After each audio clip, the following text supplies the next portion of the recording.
Estamos em uma guerra e não temos como fugir dela. Entre o bem e o mal existe uma grande luta pelo domínio e controle de cada ser humano.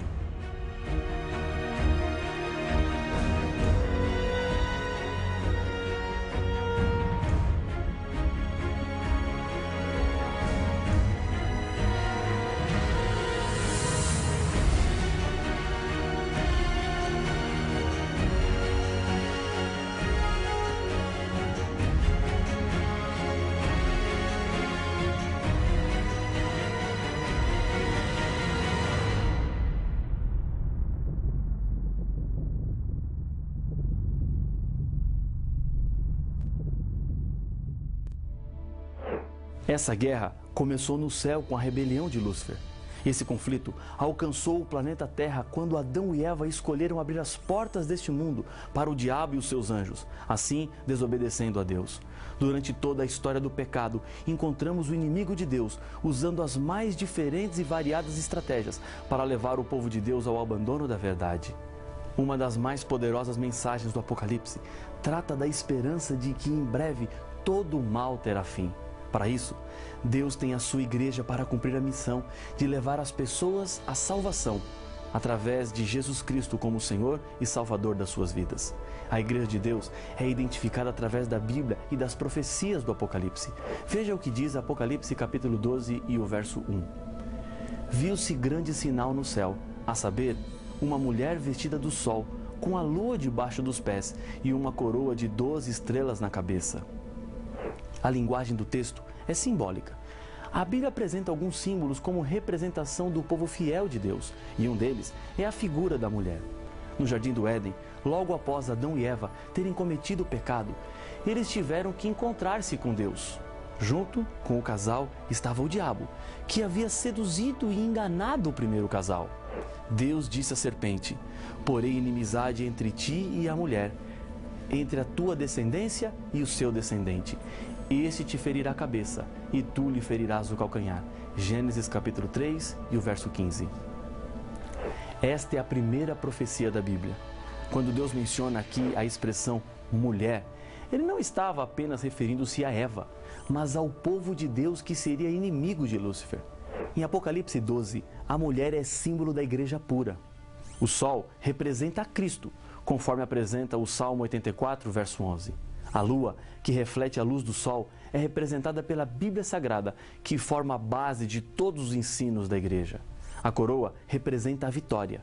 Os vencedores são coroados e as 12 estrelas na cabeça representam o povo de Deus, que formam a igreja de Deus aqui na terra. O povo vitorioso, os descendentes da mulher, são aqueles que são obedientes aos mandamentos e têm o testemunho de Jesus, como nos apresenta Apocalipse capítulo 12, o verso 17. No verso 2, a Bíblia acrescenta um detalhe ao estado da mulher, que achando-se grávida, grita com as dores de parto, sofrendo tormentos para dar à luz. Apocalipse capítulo 12, verso 2. A gravidez, sem dúvida nenhuma, é uma referência ao libertador da igreja, Jesus Cristo. O Salvador estava prometido desde o dia em que o pecado entrou nesse mundo. O profeta Isaías profetizou quanto a Jesus. Porque um menino nos nasceu, um filho se nos deu, o governo está sobre os seus ombros, e o seu nome será Maravilhoso, Conselheiro, Deus Forte, Pai da Eternidade, Príncipe da Paz. Isaías 9:6. Na mesma cena onde está a igreja verdadeira, também aparece o diabo. Diz a Bíblia: "Viu-se também um outro sinal no céu, e eis um grande dragão vermelho, com 7 cabeças, 10 chifres nas cabeças e 7 diademas." Apocalipse capítulo 12 e o verso 3. E o dragão tem um objetivo em mente ao colocar-se diante da igreja. Acompanhe a leitura do texto. "E o dragão se deteve em frente da mulher que estava para dar à luz, a fim de lhe devorar o filho quando nascesse." Apocalipse capítulo 12, verso 4. Herodes decretou a morte de todas as crianças judias quando Jesus nasceu. A profecia bíblica nos disse que o dragão queria devorar o filho da mulher. Por trás desse decreto estava mais uma vez a astúcia do inimigo para que aquele filho não crescesse e cumprisse sua missão de salvação neste mundo. O plano só não deu certo porque José foi avisado por um anjo e eles fugiram para o Egito. Jesus foi tentado por Satanás a desviar-se de sua missão durante todo o seu ministério, até na cruz. Da mesma maneira como o diabo tentou destruir o filho da mulher, ele hoje trabalha para destruir os nossos filhos, a nossa família e a nossa vida. Lares divididos, filhos perdidos, sonhos estragados, pais desesperados. Tudo isso tem um autor. O dragão que tentou destruir a Cristo e acabar com a sua missão é o mesmo que hoje causa tanta dor e tragédia na vida dos seres humanos. A profecia bíblica vai recontando a história do passado para apresentar a certeza de que as promessas de Deus se cumprirão no futuro. Jesus Cristo cumpriu a missão de salvação dos seres humanos. Mais uma vez, o diabo foi derrotado. O Apocalipse nos diz que depois de cumprida a sua missão, Jesus foi arrebatado para Deus até o seu trono. Apocalipse 12 e o verso 5. Mas, mesmo com a vitória consumada, o diabo não desistiu do seu plano, destruir a igreja de Deus. O capítulo 12 do Apocalipse continua descrevendo a luta entre a igreja e o dragão. No verso 6, a Bíblia nos apresenta: a mulher, porém, fugiu para o deserto, onde lhe havia Deus preparado lugar para que nele a sustentem durante 1260 dias. Essa profecia fala de perseguição. E a história da igreja cristã registra um período escuro da humanidade, quando houve perseguições por causa da fé. A política e a religião se uniram, e nessa época começou a entrar no meio da igreja costumes do paganismo e doutrinas humanas. A profecia indica que a igreja verdadeira de Deus não se entregaria às mentiras, mas teria que fugir para o deserto. Nesse período, os fiéis cristãos não podiam se reunir publicamente, porque senão seriam mortos. O que provocou essa perseguição era a obediência que a igreja de Deus tinha para com a Bíblia. Lembre-se que a mulher estava vestida de sol, que representa Jesus Cristo, e tinha debaixo dos seus pés a lua, que representa a palavra de Deus. A igreja de Deus fundamenta os seus ensinos na Bíblia e não em tradições humanas. A Bíblia apresenta esse período de 1260 anos, onde a igreja estaria refugiada também em outras passagens. Apocalipse capítulo 11, verso 3 e 12, 6, menção de 1260 dias. Em Apocalipse capítulo 11, verso 2 e 13, verso 5, o período registrado é de 42 meses, que multiplicados por 30 dias, resultam em 1260 dias. Daniel capítulo 7, verso 25, 12, verso 7 e Apocalipse capítulo 12, verso 14, aparece a expressão tempo e tempos e metade de um tempo, ou seja, 3 tempos e meio, que equivalem a 3 anos e meio. Isso corresponde a 42 meses, 1260 dias. No período no qual a igreja estaria refugiada mais uma vez, devemos aplicar o princípio profético na contagem do tempo, quando um dia equivale a um ano, conforme Números 14:34 e Ezequiel capítulo 4, verso 7. Não é nenhuma coincidência, mas existe na história um período exatamente de 1260 anos de perseguição religiosa, que começou no ano 538, com o edito do imperador de Roma Oriental, Justiniano. Depois de derrotar os ostrogodos, povo germânico da Escandinávia, decretando que o bispo de Roma teria preeminência sobre os bispos de todas as outras cidades, pelo fato de Roma ser a capital do império e dominar o mundo político na época. A igreja então persegue aqueles que se negavam a lhe obedecer cegamente. Houve a chamada Santa Inquisição, que impedia as pessoas de lerem e estudarem a Bíblia. Isso acontecia para que as pessoas não percebessem os erros que estavam dentro da própria igreja. Instrumentos de tortura foram desenvolvidos para fazer sofrer os que recusavam as falsas doutrinas, querendo viver assim de acordo com as verdades da Bíblia. Neste tempo, a igreja de Deus teve que se retirar e fugir para o deserto. Apenas lá era possível viver de acordo com a fé pura e genuína. Eram os chamados refúgios espirituais. Esse período de perseguição acabou em 1798, exatamente 1260 anos depois de ter começado. O general Berthier, a mando de Napoleão Bonaparte, invadiu Roma e levou preso o bispo de Roma, que na ocasião era Pio VI. Nesse tempo, o diabo se escondeu atrás de uma igreja contaminada pelo erro para perseguir o povo sincero de Deus. Na profecia de Apocalipse 12, compreendemos que a igreja de Deus, embora perseguida, sempre existiria e continuaria existindo até a volta do Senhor Jesus. E é contra essa igreja que o diabo tem lançado todas as suas armas. A igreja final de Deus tem 2 características fundamentais segundo o Apocalipse. irou-se o dragão contra a mulher e foi pelejar com os restantes da sua descendência, os que guardam os mandamentos de Deus e têm o testemunho de Jesus. Apocalipse capítulo 12, verso 17. Aqui estão as características do povo de Deus. Guarda os 10 mandamentos. Tem o testemunho de Jesus, que segundo Apocalipse 19, verso 10, é o espírito da profecia. Agora, preste atenção. Muitos cristãos guardam a maioria dos mandamentos, mas a maioria não é o que caracteriza o povo de Deus. Não é possível para os seres humanos classificarem os mandamentos. Eles são 10, escritos juntos e não separados. Todos são importantes e a validade deles não acaba. Tiago 2,10 nos apresenta: pois qualquer que guarda toda a lei, mas tropeça em um só ponto, se torna culpado de todos. Para Deus, ou são os 10 ou nada. Obedecer à lei é ser fiel aos 10 mandamentos. Se um cristão decidir ser fiel apenas em 9, para Deus é como se não obedecesse nenhum. Quando o assunto é a lei, não existe meio termo. Quando Jesus esteve aqui, em seu Sermão do Monte, ele afirmou que não veio à terra para mudar a lei, nem ao menos detalhes, enquanto o céu e a terra não passassem. Isso está escrito em Mateus capítulo 5, versos 17 e 18. Não podemos demonstrar que realmente temos a fé de Jesus se somos contrários à obediência da lei ou aceitamos a modificação de alguns dos mandamentos. Existe uma lei com 10 mandamentos que se ensina por aí que não são os mesmos 10 mandamentos que estão escritos em Êxodo 20, versos 3 a 17. O mandamento que fala sobre adoração ou veneração de imagens de escultura foi tirado. O mandamento que fala sobre o sábado foi alterado para domingo. Para completar os 10 mandamentos, o 10º então foi dividido em 2, ambos falando sobre a cobiça. A Igreja de Deus voltou do deserto depois de 1798, porque muitas verdades precisavam ainda ser restauradas.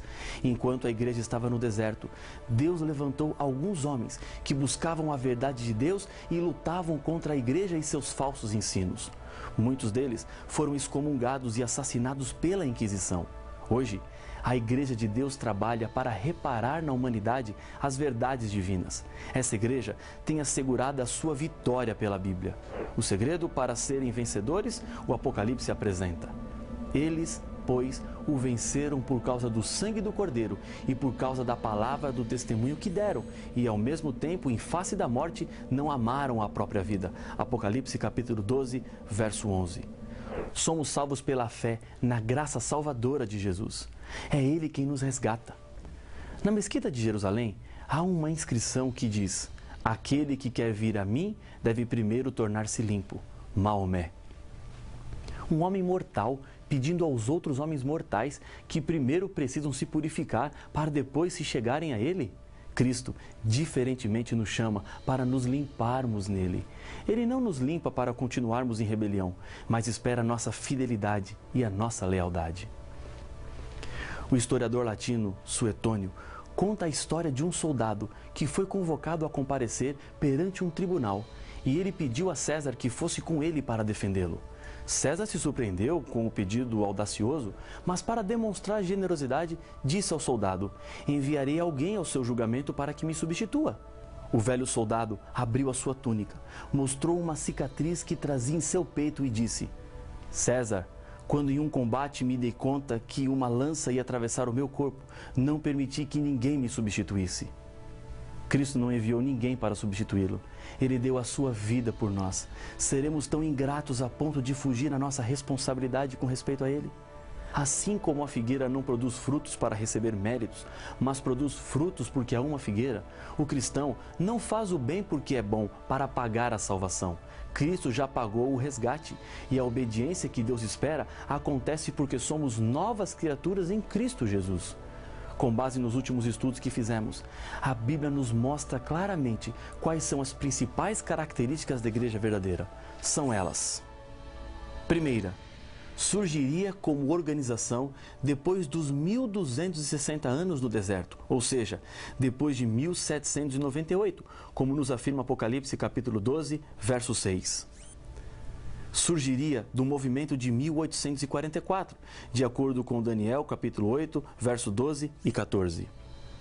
Surgiria como resultado do desapontamento que aconteceria em 1844, predito em Apocalipse capítulo 10, da mesma maneira como a igreja cristã surgiu com o desapontamento da cruz.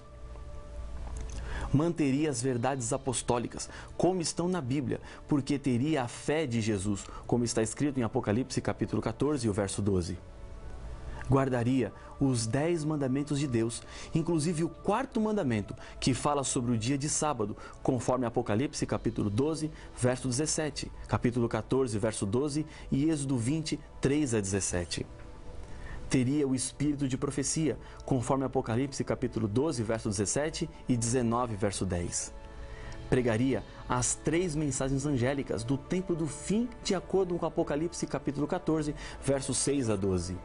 Seria um movimento mundial, pregando a toda nação, tribo, língua e povo, segundo Apocalipse capítulo 10, verso 11. Ensinaria que a salvação é conseguida somente pela fé em Cristo Jesus, pois pregaria o Evangelho eterno, segundo Apocalipse capítulo 14, verso 6 e capítulo 1, verso 5.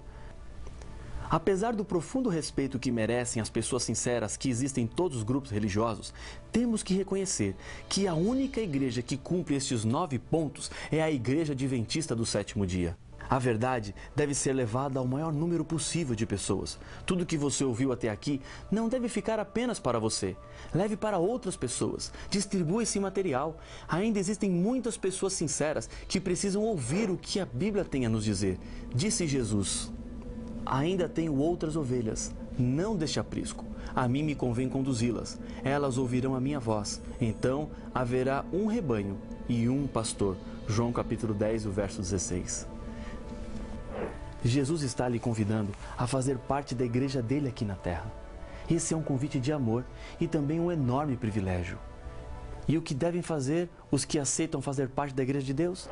Veja o conselho de Pedro.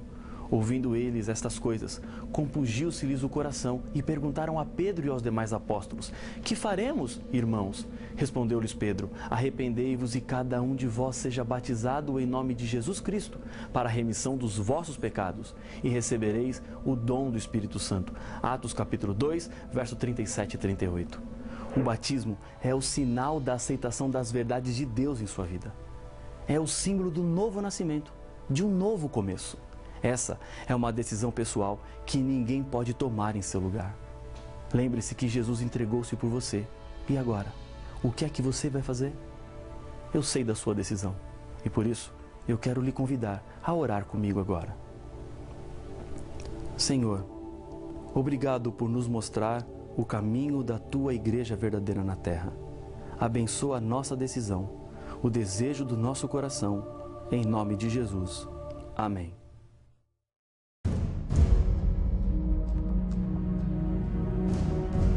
No capítulo 13 de Apocalipse, encontramos 2 bestas, uma que sai do mar e outra que sai da terra. Vi emergir do mar uma besta que tinha 10 chifres e 7 cabeças, e sobre os chifres 10 diademas, e sobre as cabeças nomes de blasfêmia. Apocalipse capítulo 13 e o verso 1. Já sabemos que o livro do Apocalipse é cheio de símbolos e significados codificados. Mas qual será o significado destas 2 bestas? O que representa cada uma? Para saber as respostas, não perca o próximo episódio de Apocalipse, o fim revelado.